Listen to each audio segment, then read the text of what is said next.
Well, hello, everyone, and welcome back to Bracy Sports Media.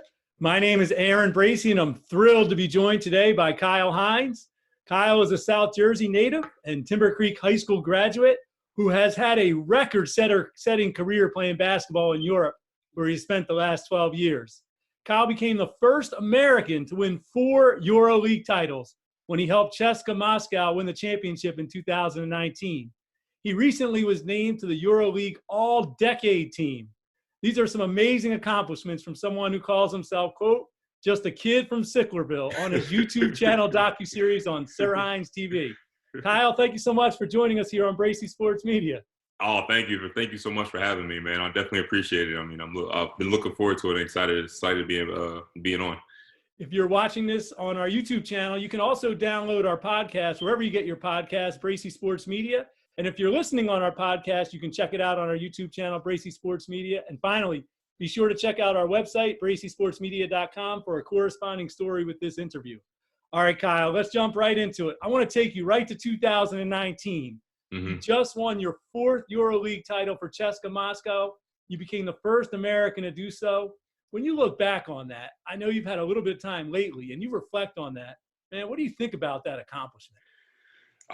Well, actually, today is actually the 1-year anniversary of that game. So, I've been having the opportunity to kind of reflect back on it a lot because, on social media, people have been tagging me and, sending me pictures and stuff like that. So, I mean, it's still kind of unreal.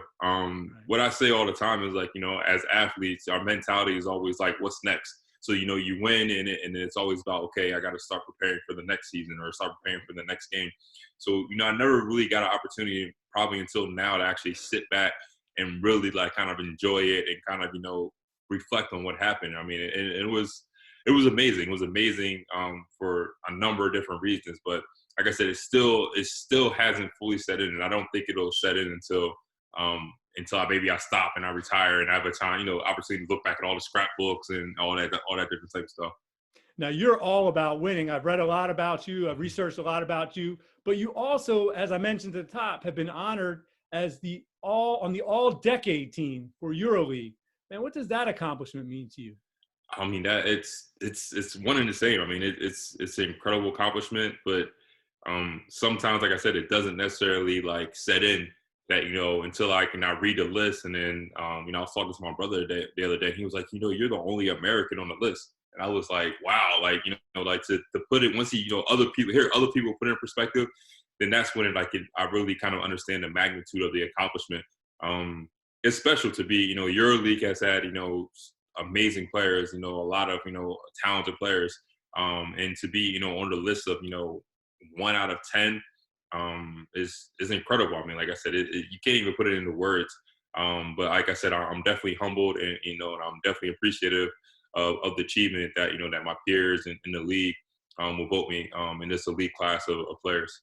Kyle Hines, EuroLeague basketball star, joining us here. You can check out a lot more from Kyle on his Twitter at SirHines, where he has started a podcast. You definitely want to check out his podcast where he talks to EuroLeague stars and lots more. We'll talk about that in a little bit more. I'd like, Kyle, but I want to take you back to your Timber Creek high school years. You graduated from Timber Creek in 2004. You were the first graduating class at Timber Creek. I actually was at the Courier Post writing headlines. I told you before that Hines has a nice way in a headline because it's nice and narrow. You can do a lot with Hines. But at the time, honestly, we knew you were a good player. You were a Division I prospect. But I don't know that anybody thought you were going to be this big, this great. What did you think about yourself at the time in high school? And what did you think of your own ability to do in the game? Well, funny story before you start about the Courier Post. Like I went to school at Caman Catholic my freshman year. Right. So Caman Catholic and the Courier Post office are right across the street. So it was like I used to use that as motivation. Every day I went to school at Caman Catholic, I was like, oh man, one day my name's going to be in the Courier Post. One day my name's going to be in the paper. And every day we would take that route. But to basically, I guess you could say I was kind of a late bloomer as far as coming along with basketball. That's one of the main reasons I went to Caman Catholic because, I wanted to go there and for a basketball school and kind of get the fundamentals of basketball. And I just progressively just became better and better as a basketball player. At the time, like I said, maybe I was naive. Maybe I didn't understand how good I was. I was just really just going out just trying to play basketball and just trying to improve every day. So, like I said, to look back on it now and to see like, some of the things I accomplished, at the time, did I think that I was going to accomplish it? No, I mean, there were goals and they were dreams, but, they seemed so far ahead that, all I really was worried about, was just, playing basketball and enjoying, the fun with my teammates and my friends at the time. Then you took one and one only college visit to UNC-Greensboro. Yeah. You went down there and you committed. First of all, what made you just stop at one? That's unusual. Well, I always wanted to go to school in North Carolina. Okay. I wanted to go to, I felt like North Carolina was a college state. There were so many colleges there. And I wanted to, watching all the movies and, seeing all the college movies, like I wanted to experience like a true college campus. So once I got to UNC-Greensboro, the aesthetics of the campus are amazing. It's a beautiful campus. Greensboro is a beautiful town, a beautiful city. So, I wanted to go there. And then I don't know if you know about the old 5-star basketball camp. The founder, Howard Garfinkel, retired, right? Yeah. So him and Tom Kapansky, the scout that just retired, they introduced me to an assistant coach. There was a counselor there. He's actually just got the assistant coaching job at UNC-Greensboro. His name is Mitch Bonagero. So he's famous because he was on Riley Massimino's staff at Villanova when they won 1985. So I went to UNC-Greensboro and I met Fran McCaffrey, who was a legend here in Philadelphia, so I knew about his name. Right? Yeah, Iowa coach now. So I knew about his name. And it just all the check boxes that I had going into the school. And when I wanted to pick a school, they checked all of them. So when I went, I was like, this is where I want to go. So I was like, there's no reason for me to go anywhere else. My mom wasn't excited about it. My dad wasn't excited about it. They were like, you have to go do this. My mom, she just wanted to take the trips. Like I had Florida International, which is in Miami. I think I had another school that was in like New York and another school that was somewhere else. My mom was like, you got to take the business so you can, I'm trying to go to Miami. So, but I'm the type of person, like once I know something, I'm pretty sure. And I was sure, from the first day I stepped on UNC-Greensboro, that's where I wanted to be, and that's where I'm going to spend my next 4 years. Well, what a great decision you made, and your career there was unbelievable. I'm just going to hit some numbers at you. You scored 2,147 points. I know you know these numbers. 1,047 rebounds, and you blocked 349 shots.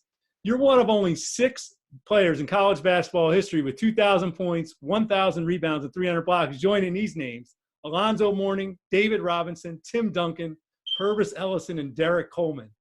To be in that company and to have had that career, man, what do you think about when you look back on that?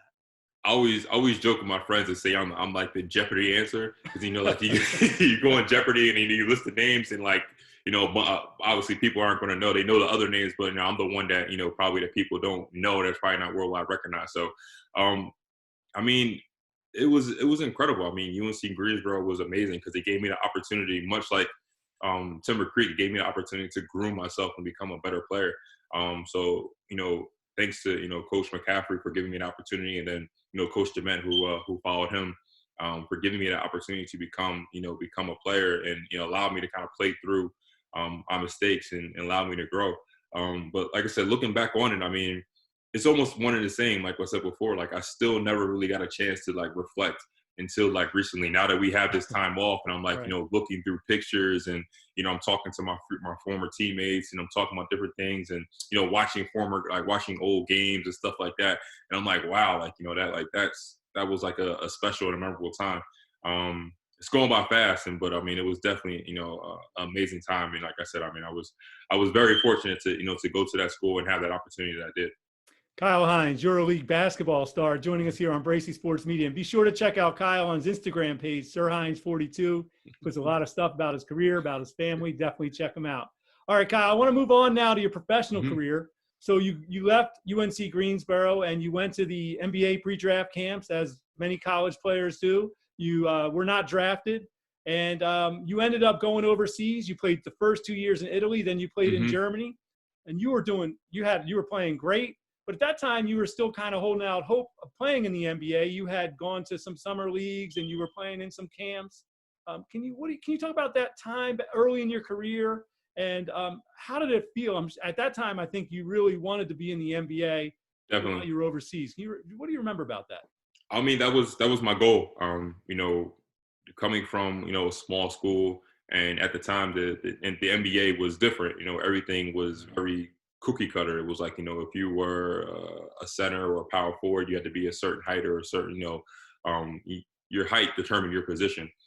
So a lot of teams see my height and initially were already like, okay, he can't play in the NBA without even looking at me, without even looking at my stats or anything like that. So I was just kind of determined to prove them wrong.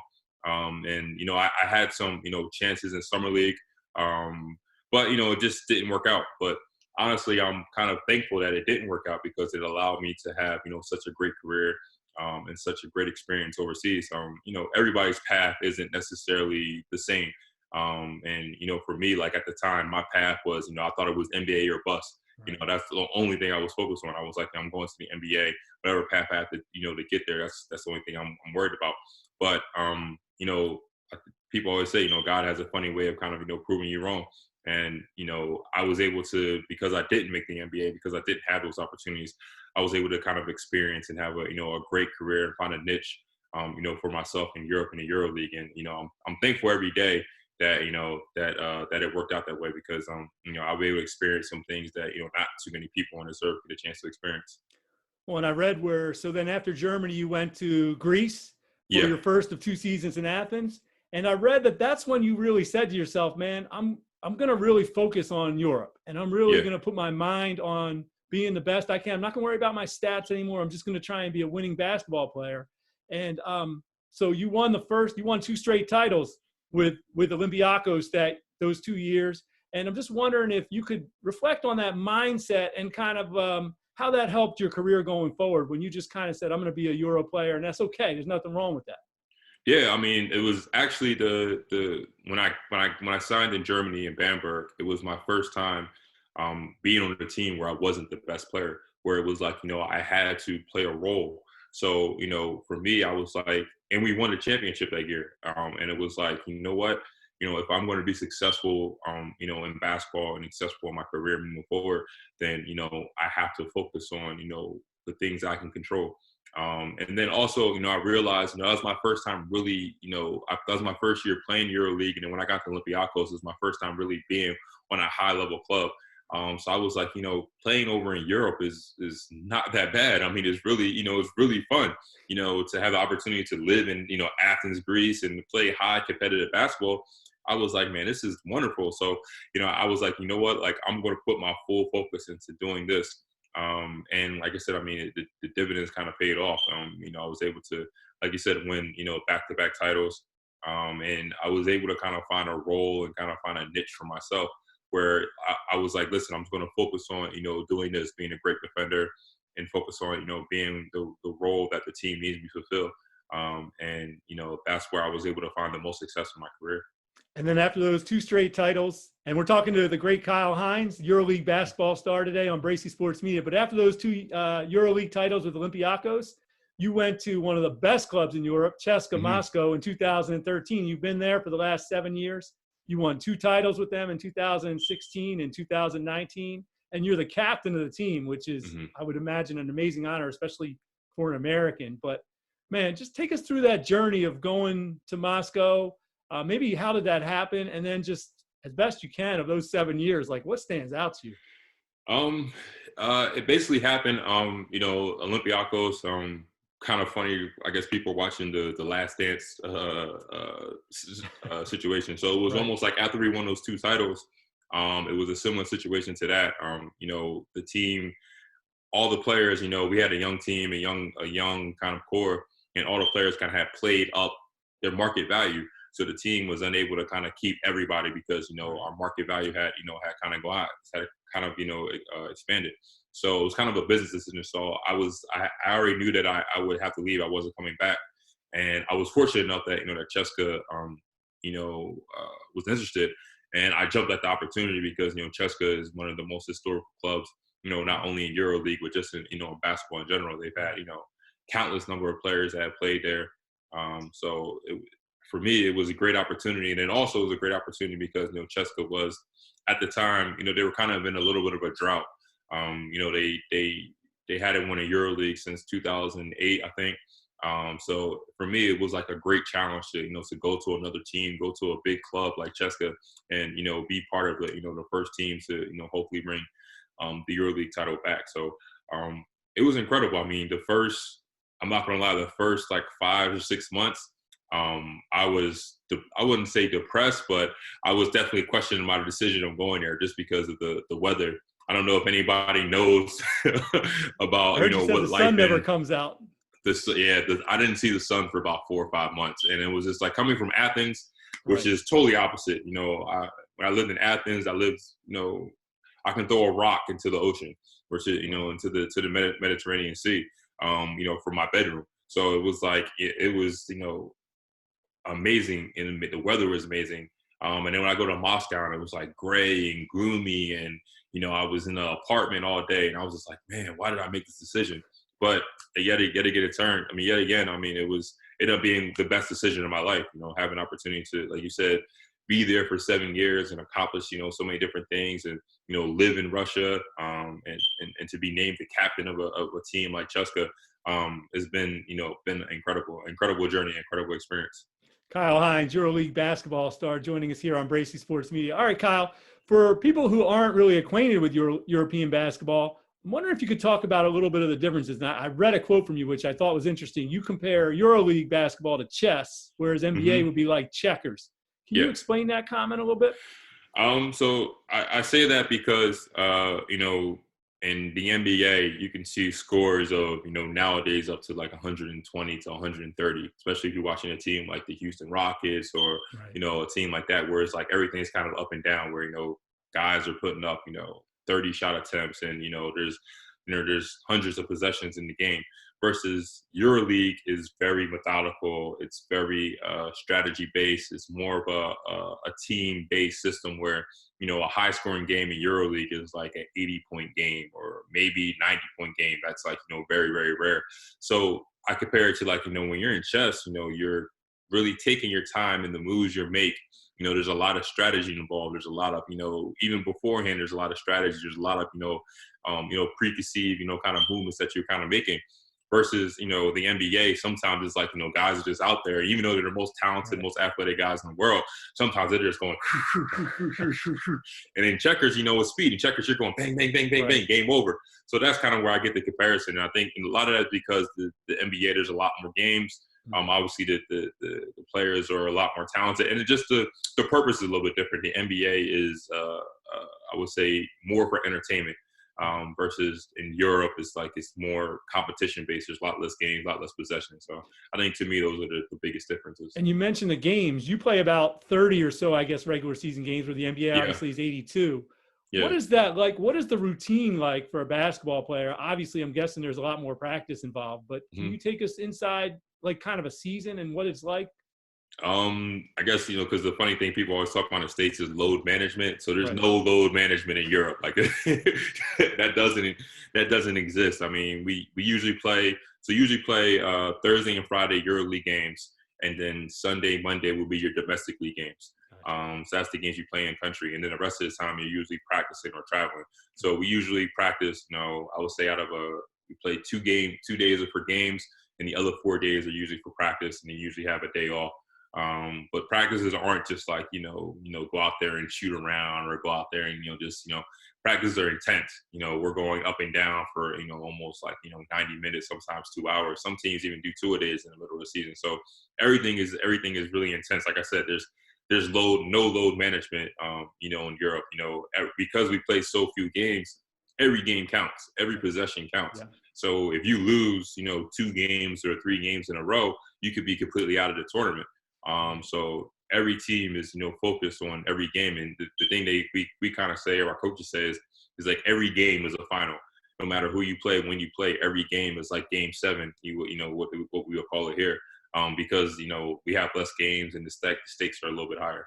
Now you said mostly good experiences, but you mentioned kind of going to Russia and kind of getting adjusted to the gloominess of it. And also I saw on your docuseries that when you came back to your apartment one year, your lights and electricity were turned off. I'm just wondering if you could talk about that experience and any other like kind of funny or crazy stories you've experienced that you can tell.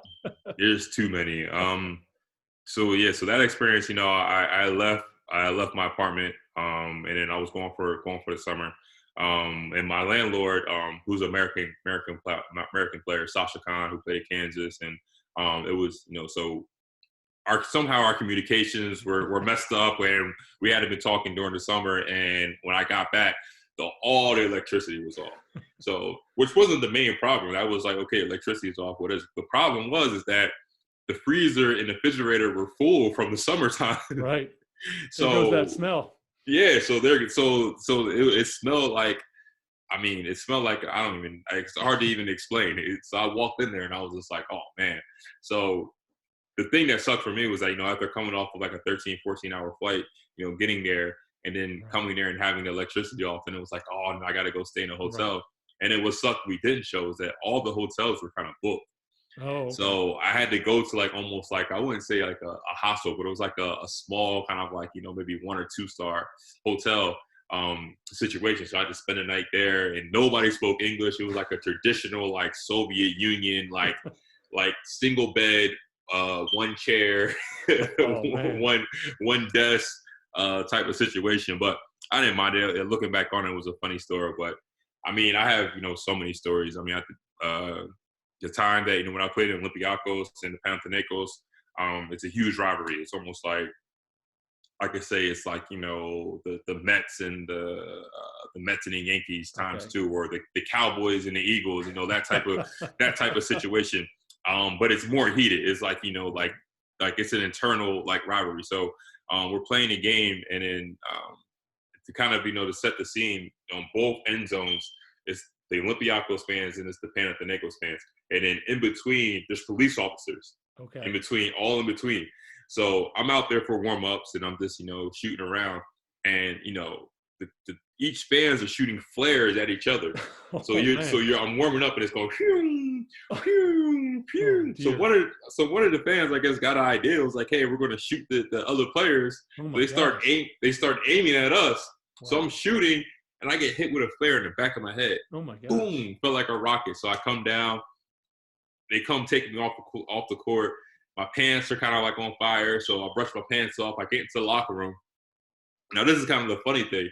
I get in the locker room and I tell everybody what happened, and they're just like, that's normal. That's just what goes on. So the coach gets up and he's like, "You okay?" And I was like, "I think so." I was holding my head. So he gets up, draws the game plan, and we walk out and we play the game like nothing happened. Like nothing happened. And I'm just like, I tell my parents, I'm like, I got shot in the head with a flare today. They're like, what? And you guys still played? Like if that happened here, it would have been like, everything's canceled, everything stopped. But like theirs, it's like, that's just what happened. So and they get on Eagles fans for throwing a snowball at Santa Claus. Exactly, yeah. Imagine that type of circumstances when the Eagles fans were shooting flares or at the Cowboys fans. Great Kyle Hines from European League Basketball joining us here on Bracy Sports Media. You definitely have to check out Kyle, what he does online with SirHinesTV and his podcast. Kyle, I'm just wondering if you can talk about what you've been doing with the docuseries, which is really cool, with the podcast, and just give fans and viewers an idea of what you're doing for those who haven't checked them out, and even for those who have. So the idea behind it is, me and my friends, we wanted to start a production company. So the production company basis was that we wanted to kind of show fans, kind of bridge the gap between the fans here at home and the players there in the States. A lot of times, players go overseas and it's almost like we say they're like exile because, you'd be like, what happened to this guy? Or he's overseas playing, or what happened to this guy? And then when I would get back home all the time, people always ask me like, so what's it like to play in Russia? What's it like to play here? What is like European basketball about? So we were like, you know what? Why don't we just show people? Right. So we kind of came with this idea, and we were like, we wanted to kind of give people a glimpse of like, the things and the great experiences, both good and bad, that the overseas players kind of go through. Because there's a bigger percentage of guys that are going to play overseas and that will play in the NBA. So we wanted to have the opportunity to show that, but then also we wanted to kind of give younger players and younger fans of the game the opportunity to see that it's not just NBA. Like, you can go overseas and have a great career. It's not NBA or bust. Like I said, what I thought. You can go to China, you can go to Russia, you can go to all these places and have a great career and still be able to come home and have great circumstances for you and your family. So those are kind of the two main reasons that we wanted to kind of open up the gap between that and kind of shed some light and showcase what the experiences a lot of guys are going overseas. And you can definitely check out all Kyle's stuff at SirHinesTV on YouTube, at GTM Family Prod, PROD on Twitter, and at SirHines on Twitter. All right, Kyle, I have one more question for you. Yeah. You've come so far from Timber Creek and your career, just an amazing accomplishment what you've done. And you've had a little bit of time now, like you said, to kind of think. So when you think, if you have had time, or if you do now when I ask the question, what do you think, man? What do you think about your career? And is there a moment, is there anything that your journey that jumps out at you and you think and you're like, this is pretty cool, or this is amazing, or this is a special moment? Is there something that you could say jumps out at you? I mean, now that I'm kind of getting towards the end, I'm starting to, reflect on those moments a lot more and starting to kind of enjoy these moments a lot more. And like you said, I think all of it is kind of, has just been really cool. Like, to talk to people and to people that I'm fans of, or people that, that I enjoy watching or seeing, and they actually, know about me or know who I am or have watched me play, is unreal. Like, I seen Larry Brown in the airport like last summer, and I was just happening to talk to him. He was like, yeah, I watched this game, I watched that game, I know this. And I'm like I remember, when I was growing up, this is Larry Brown, coach of the Sixers, and so many other people, people send me messages on Twitter, and it's like, you actually know or watch, so I think those things have been the most special. And then also, my kids, for me, having the opportunity for my kids to share it. That's why I think this past championship in 2019 was so unbelievable, because I had the opportunity to, share with my kids, and, we have these memories that we can look back on, forever. That's one of the things that, it was kind of cool seeing, the Last Dance, what everybody's talking about. You kind of see the things where, Michael Jordan and his kids and kind of growing up and stuff like that. And those are the moments when you stop, and eventually this, basketball or sports stops for everybody. Those are the moments that you look back on. It's like, wow, that was cool that I got a chance to experience that with my friends, my family, and my kids. So that's the things that are most, that are most special to me right now. Great Kyle Hines joining us here from CSKA Moscow on Bracy Sports Media today. Kyle, I cannot thank you enough for doing this today. This was very exciting, a true honor to talk to you, and we wish you all the best of luck. Hopefully this COVID-19 gets out of here. I know you have at least one more year, if I'm correct, with CSKA. And we definitely will be following you and checking you out. So thank you so much for joining us here today. Thank you. I appreciate it. To all the listeners out there, stay safe. And I appreciate, you giving me the opportunity to, to talk some hoops and, talk a little bit of basketball. Absolutely. If you like our videos, please subscribe, download our podcast, Bracy Sports Media, and subscribe to our YouTube channel, Bracy Sports Media, and hit the notifications so you never miss an interview. Thanks a lot, everybody, and have a great day.